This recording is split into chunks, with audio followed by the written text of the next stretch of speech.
बल यहां पर मैं 3 वजीफे ऐसे बताऊंगा इंशाअल्लाह, जो टॉप ऑफ द लिस्ट 3 वज़ाइफ हैं मुसीबत और परेशानी में तकलीफ दूर करने के लिए, सुन्नत वज़ाइफ आप सल्लल्लाहु अलैहि वसल्लम की तरफ से तालीम फरमाए हुए। पहला वजीफा है ये, ला इलाहा इल्ला अंता सुब्हानका इन्नी कुन्तु मिनज़ ज़ालिमीन का। ला इलाहा इल्ला अंता सुब्हानक, नहीं है कोई माबूद सवाए तेरे और तू तो पाक है अल्लाह, तू तो गलती कर ही नहीं सकता। इन्नी कुन्तु मिनज़ ज़ालिमीन, बेशक मैं ही खताकार हूँ, मैं ही जुल्म करने वाला हूँ, मैं ही गलती करने वाला हूँ। जामिया तिरमिज़ी में इंटरनेशनल नंबर के मुताबिक 3505, मिशकात में 2292 नंबर ये हदीस है, और कुरान हकीम में तो हम पढ़ चुके हैं, सूरतुल अंबिया आयत नंबर 87 और 88 में आप सल्लल्लाहु अलैहि वसल्लम ने इरशाद फरमाया कि यूनुस अलैहिस्सलाम ने मछली के पेट में अपने रब को इन अल्फाज के साथ पुकारा था, ला इलाहा इल्ला अंता सुब्हानका इन्नी कुन्तु मिनज़ ज़ालिमीन।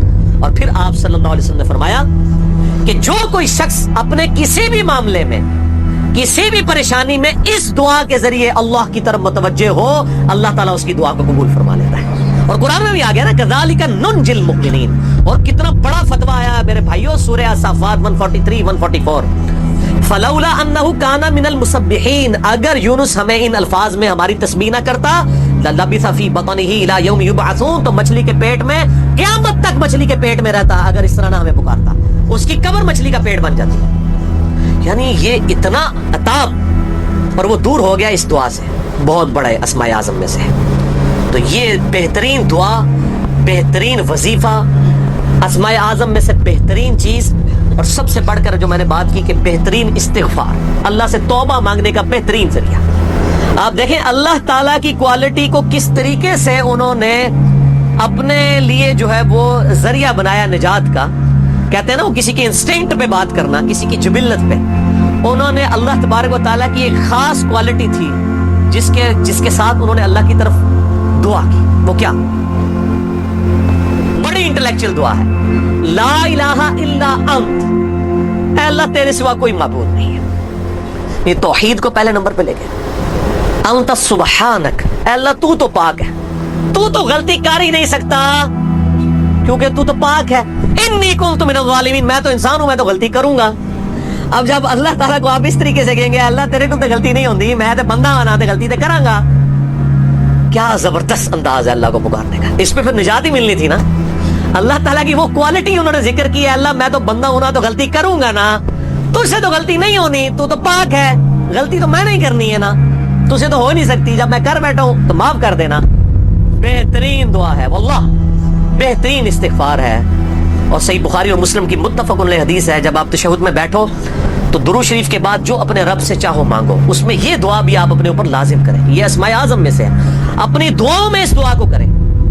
दुआ की कबूलियत के लिए ये आप समझे अल्लाह ताला की तरफ से कैटलिस्ट है, जैसे हम वो केमिस्ट्री में कहते हैं कैटलिस्ट, केमिकल रिएक्शन को तेज करने वाला, ये कैटलिस्ट है। ला इलाहा इल्ला अंता सुब्हानका इन्नी कुन्तु मिनज़ ज़ालिमीन।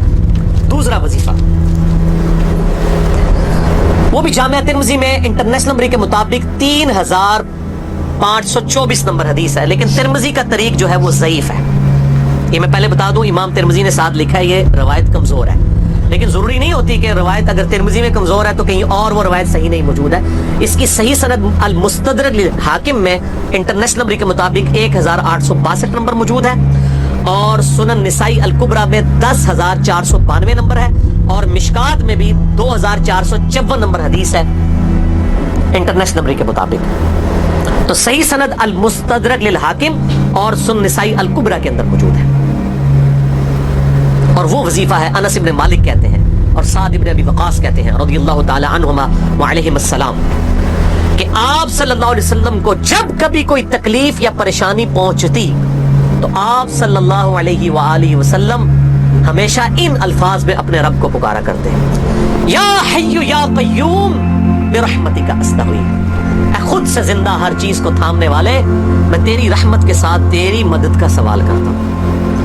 अस्तगीस बोलेंगे ना अलिफ के साथ, हमजा के साथ, तो ये सिंगुलर का सीगा होगा, और अगर हम बोलेंगे नस्तगीस नून के साथ तो ये जमा का सीगा बन जाएगा। कितनी बेहतरीन दुआ है, खुद से जिंदा हर चीज को थामने वाले, मैं तेरी रहमत के साथ तेरी मदद का सवाल करता हूँ। तो ये भी अस्माए आज़म में से है। بہرحال یہ دوسرا وظیفہ ہو گیا. اب تیسرا وظیفہ جو ہے کمال وظیفہ صحیح بخاری میں موجود ہے انٹرنیشنل نمبر کے مطابق 4563 نمبر. ابن عباس رضی اللہ تعالی عنہما کہتے ہیں وعلیہم السلام، وہ کہتے ہیں کہ سیدنا ابراہیم علیہ السلام کو جب آگ میں پھینک رہے تھے نا تو ابراہیم علیہ السلام نے اس وقت کہا تھا حسبنا اللہ و نعم الوکیل، ہم نے اللہ ہی پر بھروسہ کیا اور وہی بہتر کارساز ہے.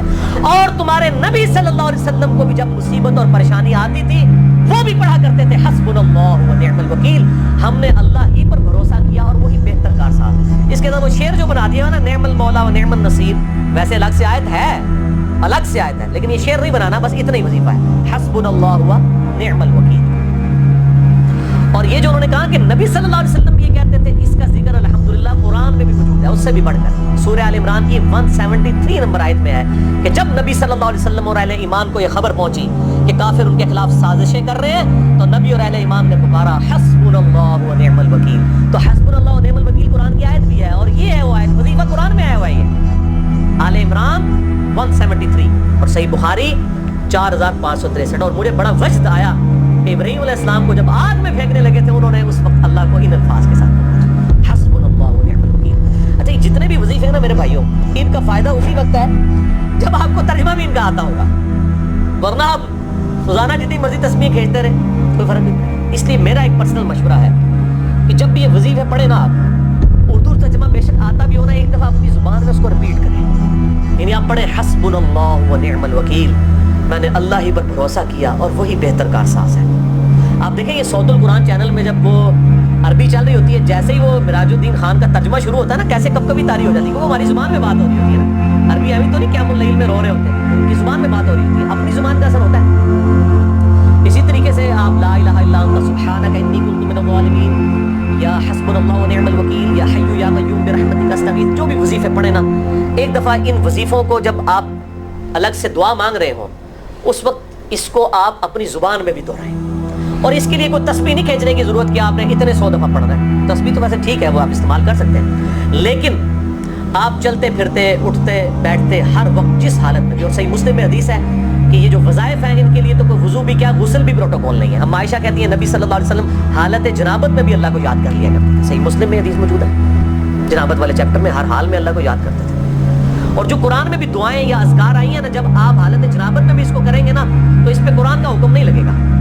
جامعہ ترمذی اور ابو داؤد میں جو حدیث ہے کہ حضرت علی کہتے ہیں نبی صلی اللہ علیہ وسلم کو حالت جنابت کے علاوہ کوئی اور حالت قرآن پڑھنے سے مانے نہیں ہوتی تھی، تو اس سے مراد قرآن کی تلاوت ہے. اگر قرآن کی دعائیں جیسی ہیں بسم اللہ الرحمن الرحیم یہ بھی تو قرآن ہے، سبحان اللہ بھی تو قرآن ہے، الحمدللہ بھی تو، یہ اذکار جو ہے نا جب آپ اذکار کی نیت سے پڑھو گے پھر یہ قرآن بھی شمار ہوں گے، ذکر شمار ہوں گے.